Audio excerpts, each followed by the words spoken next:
பச்சை புடவைக்காரியாய் உன் தாய் மீனாட்சி நான் இன்று வந்திருக்கிறேன். தங்கம் மீனாட்சியை நீ தொட்டு விட்டாயல்லவா? நான் உனக்கு மிகப்பெரிய மகிழ்ச்சியை தரப்போகிறேன். இனிப்பான நிகழ்வுகள் எல்லாம் உன் இல்லத்தில் நடக்கப் போகிறது. உன் மனவழியை போக்கி உன் முகத்தில் புன்னகை மலரச் செய்யும் செய்தி ஒன்று உன்னை தேடி வரப்போகிறது. இந்த நொடியை என்னிடம் ஒப்படைத்துவிட்டு நீ மகிழ்ச்சியாக இரு என் குழந்தையே. நான் கொடுக்கப் போகும் இன்பத்தை ஏற்றுக்கொள்ள நீ தயாராக இரு. சதா சர்வ காலமும் என் நாமத்தை ஸ்மரணை செய்து கொண்டு என் பெயரையே உச்சரித்து கொண்டு இருக்கும், என்னையே நினைத்து கொண்டு இருக்கும், என் பாதத்தையே சரணடைந்திருக்கும் உன்னை நான் எப்படி கைவிடுவேன்? உன் நம்பிக்கை என்றுமே பொய்யாகப் போவது இல்லை. உன் ஆழ் மனதில் இருக்கும் கவலையிலிருந்து வெளிவர முடியாமல் நீ படும் துயரத்தை பார்த்து என்னால் சகித்து கொள்ள முடியவில்லை. நீ என்னுடைய அறிவுரைகளையும் வாக்கினையும் கேட்டு அதன்படிதான் என்னை முழுதாக நம்பி நடந்து கொண்டு இருக்கிறாய். அதில் குறையேதும் இல்லை. ஆனாலும் உன் மனதில் இருக்கும் கவலைகளும் வேதனைகளும் தீர்ந்தபாடு இல்லை. தனிமையில் நீ இருக்கும்போது உன் மனம் அதிகம் வேதனைப்படுகிறது. அந்த துக்கத்தை, வேதனையை உன் அன்னையால் பார்த்து கொண்டு இருக்க முடியவில்லை என் குழந்தையே.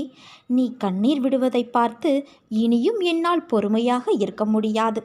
உன்னை அசைத்து பார்ப்பவர்களை, துன்பப்படுத்துபவர்களை இந்த அன்னையான நான் விரைவில் அசைத்து பார்ப்பேன். அது அனைவருக்குமே தெரியும். உன்னை இந்த நிலைக்கு ஆளாக்கியவர்களை, தன் நிலையை உணரும் அந்த தருணத்தை, உன்னிடம் ஓடி வரும் அந்த தருணத்தை உனக்காக உன் அன்னையான நான் ஏற்படுத்தியே தீருவேன். அவர்கள் கண் பார்க்க உன்னை கோபுரத்தில் வைத்து உன் வாழ்க்கையை நான் பிரகாசமாக்குவேன். பூர்வ ஜென்மத்தின் புண்ணியத்தாலேயே நீ என்னை அடையாளம் கண்டு இருக்கிறாய். எனக்கு செய்யும் சேவையின் மூலம் நான் பிரீத்தியடைந்து உனக்கு சேவகம் செய்ய ஆரம்பிப்பேன். உனது நிலை முற்றிலும் மாறி இன்பமயமாக மாறிவிடும். துன்பத்திற்கும் உனக்கும் நெடும் தூரம் இருக்கும். அப்போது நீ என்னை நோக்கி கூப்பிடுவாய். நான் உனக்கு உடனடியாக பதில் தருவேன். உன் பெயரை யார் சொன்னாலும் அவர்களுக்கும் உதவி செய்வேன். இவ்வளவு விஷயங்கள் உன் வாழ்வில் நடைபெற வேண்டும் என்பதற்காகவே கஷ்டத்தை உன் அன்னையான நான் உனக்கு அனுமதித்தேன். ஏனென்றால் இந்த மாதிரியான கஷ்டத்தை உன்னை தவிர வேறு யாராலும் தாங்க முடியாது. உன்னால் மட்டுமே இது முடியும். இந்த துன்ப சுமையை தூக்கி இன்ப நிலைக்கு வழிகாட்ட நீ எனக்கு தேவை. அதனால் என் அன்பு குழந்தையே, நான் உன்னை புடம் போட்டுக்கொண்டு இருக்கிறேன். மனம் புண்ணாகி போனதே என வருந்தாதே. என்னுடைய மென்மையான கரங்களால் உன்னை வருடிக்கொண்டு உன் பக்கத்தில்தான் நான் உனக்காக இருக்கிறேன். மிக விரைவில் உன்னை பொன்னாக்கும் நாள் வந்து கொண்டு இருக்கிறது. நீ செல்லும் வழிகளில் உள்ள நல்லது கெட்டதையெல்லாம் உனக்கு நான் முன்பே உணர்த்துகிறேன். ஆனால் உன் பழக்கத்தின் அடிப்படையிலேயே உன் புரிதலும் உள்ளது. அதன் அளவிலேயே நீ புரிந்து கொள்கின்றாய். எந்த ஒரு நல்ல பழக்கத்தையும் தொடர்ந்து 21 நாட்கள் பழகு.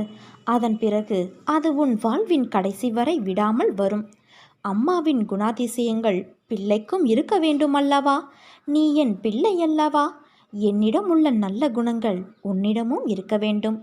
இல்லாவிட்டாலும் கொஞ்சமாக பழக்கப்படுத்திக்கொள். நல்லது நடக்கும்.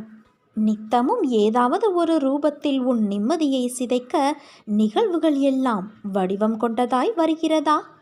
திக்கு தெரியாத அகண்ட இருள் சூழ்ந்த காட்டில் நின்றால் கூட பரவாயில்லை. ஆனால் என் நிலைமை கடலில் திக்கு தெரியாமல் நிற்கின்றேன். இறங்கினால் தண்ணீரில் தத்தளிக்க வேண்டும். படகில் நின்றால் அடிக்கும் காற்று நிலை தடுமாற செய்கிறது என்ற வேதனைகளையெல்லாம் உணர்கிறாயா? வாழ்வில் சிலர் தன் கர்மத்தின் கடன் பாக்கியை வைத்துக்கொண்டே மறுபிறவி என்று செல்வார்கள். ஆனால் உனக்கு நான் இந்த பிறவியில் எல்லா கடனையும் மடைத்துவிட்டு என் ரூபத்தில் உன்னை பொறுத்த இத்தனையும் செய்கின்றேன். தண்ணீர் கழுத்தளவு வந்தபோது கூட மனம் தளராமல் இருந்த உன்னை மூக்கில் மூச்சு முட்டும் வரை உள்ள அளவு தண்ணீரில் பரிதவிக்க நான் எப்படி விடுவேன்? வழியை காண்பிக்கின்ற உன் அன்னையான நான் எப்படி விடை தராமல் இருப்பேன்? என்னை நம்பு. மேலே நான் சொன்ன இந்த வார்த்தைகளை நம்பி பொறுமை காத்துக்கொள். எவ்வளவு பொறுமையா இருக்க முடியும்? போர்க்களத்தில் உள்ள கடைசி யுத்தத்தில் நிற்கின்றேன். கையில் ஆயுதம் இருந்தும் மனதளவில் நான் வலிமையிழந்து இருக்கிறேன் என்ற உன் மனக்குமுறலை நான் கேட்கின்றேன். நீ அதை உணர்ந்தால் உன் கையில் உள்ள ஆயுதத்தின் பலத்தை விட கோடி மடங்கு அதிகமான பலத்தை நான் தருவேன். அதனால்தான் உன் கையில் ஆயுதம் இருந்தும் அதை பயன்படுத்த முடியாதவாறு செய்தேன். என் குழந்தையான நீ மனதளவில் துன்பத்தாலும் மனவலியாலும் வாழ்க்கையை வெறுமை கொண்டு கண்ணீரால் உறைந்து போய் நிற்கிறாய். அதை பார்த்த என் உயிர் வலிக்கின்ற வேதனை அடைகின்றேன். இந்த நாள் வரை உனக்கு நான் காண்பித்த அற்புதங்கள் எல்லாம் சிறிய வடிவுகளே. இனிமேல் அடுத்தடுத்த உன் வாழ்வில் அழகிய, நிம்மதியான, மகிழ்ச்சிகரமான, வெற்றியான நிகழ்வுகள் எல்லாம் நடக்கப் போகிறது. இதை உன் மனதில் நன்றாக பதித்துக்கொள். என் வார்த்தைகளை இனிமேல் என் நேரடியாய் என் வாயிலிருந்து கேட்பாய். என் கைகள் உன் வாழ்க்கைக்கான விஷயங்களை செய்ய, என் கால்கள் உனக்கான விடியல் பாதையை அமைக்க இருக்கின்றது. அதனால் நீ எதற்கும் பயப்படாதே, கலங்காதே. உன்னில் நிச்சயம் வெற்றி என்ற தீபத்தை உன் அன்னையான நான் ஏற்றுவேன். நீ என் பரிபூரண அருளும் அன்பும் ஆசீர்வாதமும் பெற்ற என் செல்ல குழந்தை. நீ நம்பிக்கையோடு இரு, நல்லதே நடக்கும். உனக்காகத்தான் உன் தாய் மீனாட்சி நான் காத்திருக்கிறேன் குழந்தையே. என்னிடம் வா. இப்போது உன் வாழ்வில் நடக்கப் போகும் மாற்றங்களால் சமீப காலமாக நீ இழந்த நம்பிக்கையை மீட்டு கொண்டு வரும்.